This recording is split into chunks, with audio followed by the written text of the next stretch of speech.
Two major California business groups are suing over a brand new state law that prohibits businesses from making employees attend mandatory meetings in the workplace that have to do with politics or religion. KCRA 3 Capitol correspondent Ashley Zavala talked with both sides of the lawsuit today, and she joins us now in the studio with the latest on this. Yeah, Golston and Andrea, that new California law went into effect yesterday. It's meant to prohibit employers from retaliating against workers who don't want to attend politically related or religious meetings.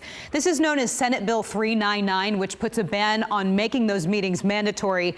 Those are also known as captive audience meetings.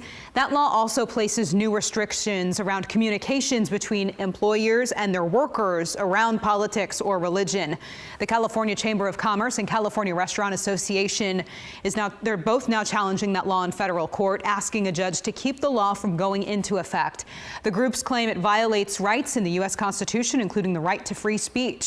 The suit says that members of both organizations have had meetings that the law considers political matters and that discussions of legislation and, quote, whether to join a political, civic, community, fraternal, or labor organization. For this reason, employers are entitled to communicate with employees about unionization in the workplace, end quote.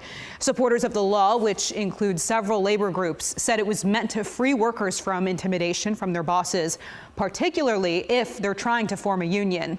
We checked in with the leader of the California Labor Federation, which sponsored this legislation, and a policy advocate for the California Chamber of Commerce. Here's what they had to say about this new court battle.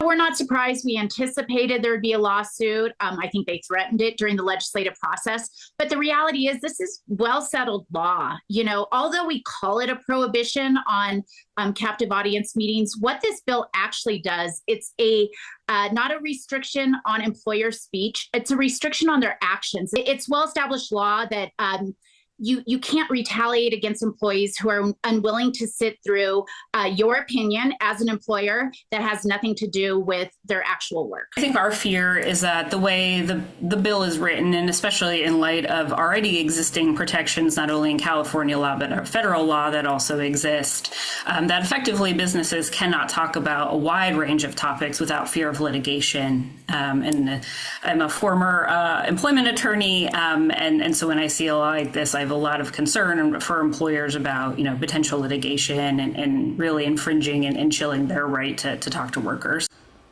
So we reached out to the main people who ultimately made this happen: Governor Gavin Newsom and the legislative leaders, Assembly Speaker Robert Rivas and Senate Pro Tem Mike McGuire.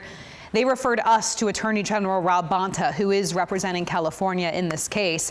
Bonta is not saying anything yet. His office told us this afternoon they have not yet been served with the complaint. Back to you. Ashley, thank you so much for breaking that all down.